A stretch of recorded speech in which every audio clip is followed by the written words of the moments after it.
Good morning student. Online class में आपका स्वागत है। BSTC second year.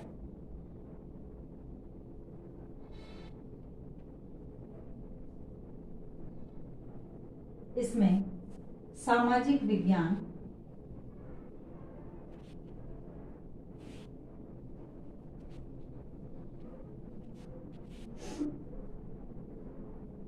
आज का हमारा इसके अंतर्गत प्रकरण है लोकतंत्र में शिक्षा की भूमिका।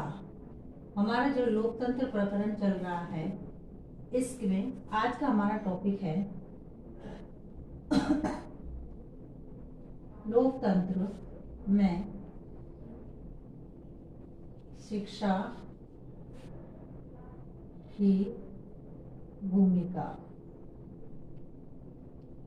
इससे पहले हमने लोकतंत्र का अर्थ, परिभाषा, इसके गुण, इसके दोष, विशेषताओं के बारे में अध्ययन किया है।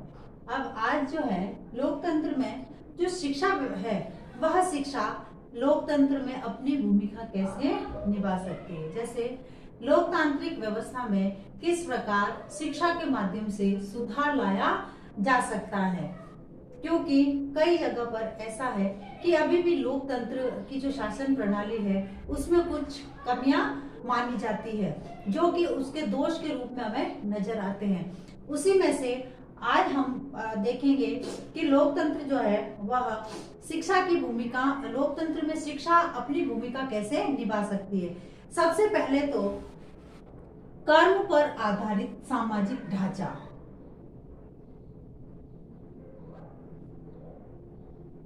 कर्म पर आधारित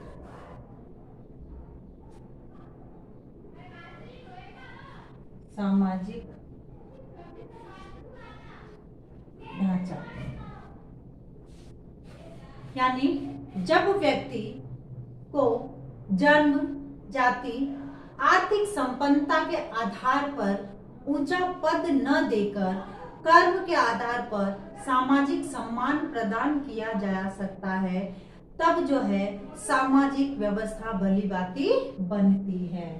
यानी इसमें यह कहा गया है कि किसी भी व्यक्ति को उसकी जाति और उसके जन्म के आधार पर, आर्थिक संपन्नता के आधार पर, यानी ये व्यक्ति इतना आर्थिक संपन्न है या इसके पास इतना पैसा है तो उसको उतना ही ऊंचा ओहदा या पद मिलना चाहिए, बल्कि ऐसा न होकर जो है उसकी योग्यता के अनुसार जब सम्मान प्राप्त होगा या सम्मान प्रदान किया जाएगा तब जो है सामाजिक व्यवस्था भली भांति बनी रहेगी।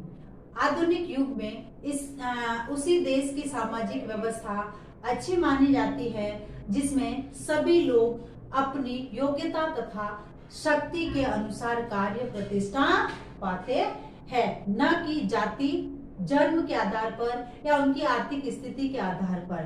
तो यानी कहने का मतलब है कि व्यक्तियों को सामाजिक ढांचे के आधार पर उनके जन्म, आर्थिक स्थिति और उनकी जो है ऊंचा आर्थिक स्थिति और जाति को देखकर उनको ऊंचे पद न देकर, बल्कि व्यक्तियों को उनकी योग्यता के अनुसार उनको पद दिए जाने चाहिए। यानी जिसकी जो एबिलिटी हो, जो योग्यता हो, उसको उसी प्रकार का पद मिलना, तभी ये जो सामाजिक ढांचा है वही सही रूप से हो सकेगा। फिर अपराधियों को सुधारना।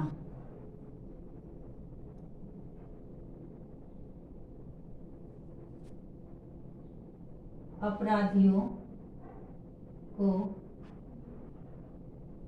सुधारना। दूसरा जो है वह है समाज में कुछ ही लोग ऐसे होते हैं जो अपनी आंतरिक दुर्बलता के कारण समाज विरोधी कार्य करने लगते हैं। यानी जो अंदर से कमजोर होते हैं उसी कमजोरी के कारण जो समाज से संबंधित या समाज विरोधी जो कार्य होते हैं उन कार्यों को करते हैं। जैसे अपराध वगैरह है, ये जो है वही लोग करते हैं जो आंतरिक रूप से, आर्थिक रूप से जो कमजोर होते हैं। वैसे तो कानून बना हुआ है जो अपराध करे उसे दंड दिया जाए, लेकिन सामाजिक दृष्टिकोण इस बात पर बल देता है कि अपराधियों की दशा सुधारने के लिए सभी प्रकार के जो है सभी प्रकार के सभी प्रकार के आय काम में लाने चाहिए। यानी जो है इसके माध्यम से उन्होंने ये कहा है, ईसा मसीह ने ये कहा था कि कहा जाता है कि अपराध से घृणा करो, अपराधियों से नहीं। यानी जो अपराध कर रहा है उससे घृणा नहीं करनी है, बल्कि उसके द्वारा किए गए उस अपराध से घृणा करो, तभी जो है अपराधियों की दशा को सुधारा जा सकता है। इसलिए उनकी दशा को सुधारने के लिए कई प्रकार के ऐसे कार्य किए जाए जिससे कि अपराधियों में सुधार लाया जा सके। उसके बाद है सामाजिक सुरक्षा की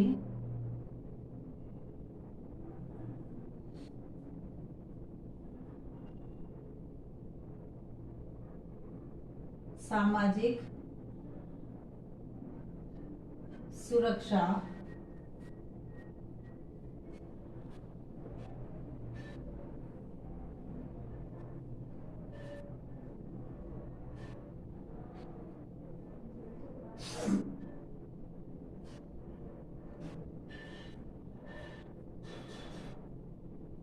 साथ बढ़ना। यानी सामाजिक सुरक्षा में सामाजिक सुरक्षा उस समय में होती है जब सभी वर्गों के लोग अपनी इच्छा के अनुसार, विश्वास के अनुसार कार्य कर सकते हैं।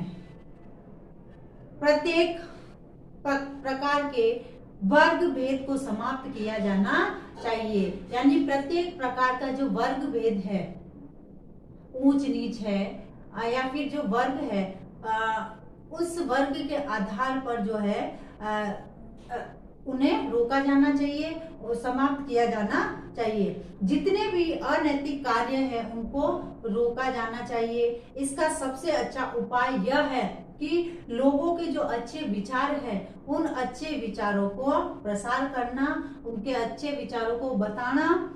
वैसे तो सरकार की ओर से कई प्रकार से समाज कार्य, समाज कल्याण के लिए किए जाते हैं, लेकिन समाज के सदस्यों का भी यह फर्ज बनता है कि यह दायित्व होता है कि वह समाज को ध्यान में रखकर जिसे सामाजिक सुरक्षा बनी रहे।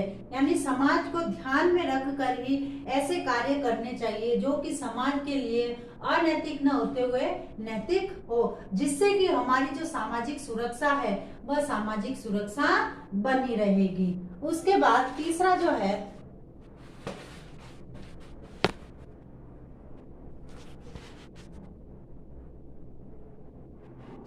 नेक्स्ट है भ्रष्टाचार को रोकना।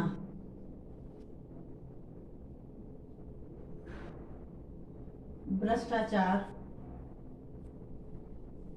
को रोकना।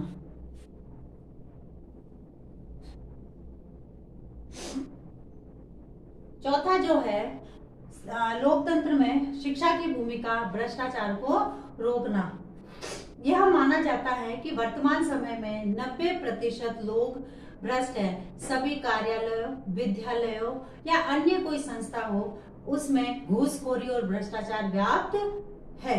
भ्रष्टाचार रोकने का सबसे अच्छा उपाय यह है कि लोग भली भांति समझ ले कि गलत तरीके से किया गया काम या कराया गया अनैतिक काम अनैतिक है, समाज की दृष्टि से निंदनीय है और स्वयं के लिए भी यह घातक सिद्ध हो सकता है। इसलिए समाज में फैल रही है भ्रष्टाचार, इसको रोकना आवश्यक है। उसके बाद है शिक्षा पद्धति में आवश्यकता अनुसार परिवर्तन। शिक्षा पद्धति में आवश्यकता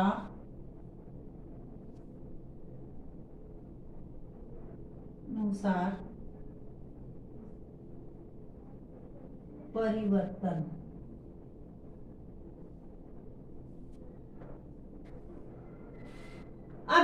शिक्षा के द्वारा सामाजिक व्यवस्था को संतुलित रखा जा सकता है। लेकिन कभी कभी यह आवश्यक हो जाता है कि शिक्षा प्रणाली में ऐसे परिवर्तन किए जाए जो कि सामाजिक आवश्यकताओं की पूर्ति कर सके। जैसे सामाजिक आवश्यकता यानी वर्तमान समय के साथ साथ चलने वाली जो शिक्षा प्रणाली है उसको प्राथमिकता देना। जैसे समाज में कुशल जो तकनीकी कार्यकर्ता है उनको स्थान देना, तकनीकी कार्यकर्ताओं की आवश्यकता है तो शिक्षा में तकनीकी विषयों को उच्च स्थान देना तथा इस प्रकार के विद्यार्थियों के लिए शिक्षा उपलब्ध करवाई जाए जो कि वर्तमान स्थितियों को देखते हुए। इसलिए जो है शिक्षा पद्धति में आवश्यकता अनुसार जो है परिवर्तन होना आवश्यक है। फिर है सांस्कृतिक विलंब को दूर करना।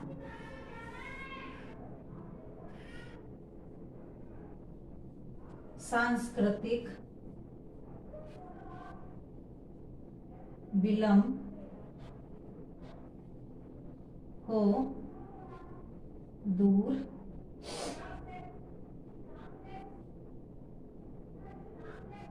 करना। अब जो है शिक्षा के माध्यम से सांस्कृतिक विलंब या सांस्कृतिक विलंबना है होते हुए सांस्कृतिक विलंबना उस समय उपस्थित होती हैं जब लोगों के कार्यों और विचारों में मेल नहीं होता है। यानी जब लोगों के कार्य और उनके विचार जो है उनमें जब मेल नहीं होता है तो इनमें सांस्कृतिक विलंबता या विभिन्नता पाई जाती है। आज ऐसे साधन उपलब्ध हैं जो गरीबी, बीमारी, बेकारी को मिटा सके, लेकिन उन मूल्यों का अभाव है जो ऐसा करने के लिए प्रेरित करते हैं। यानी गरीबी, बीमारी और बेकारी मिटा सके ऐसे मूल्य उपलब्ध है, किंतु उन मूल्यों का उपयोग कब करेंगे जब उसके बारे में जानकारी होगी। इसका मुख्य कारण है कि भारत में धार्मिक और आध्यात्मिक चर्चा तो अधिक होती है, लेकिन कार्य कुशलता तथा उत्पादन में वृद्धि की ओर बहुत कम ध्यान दिया जाता है। यानी आध्यात्मिक और जो धार्मिक चर्चा है तो बहुत होती है, किंतु उत्पादन और कार्य कुशलता की व्यवस्था से संबंधित काम बहुत कम होते हैं।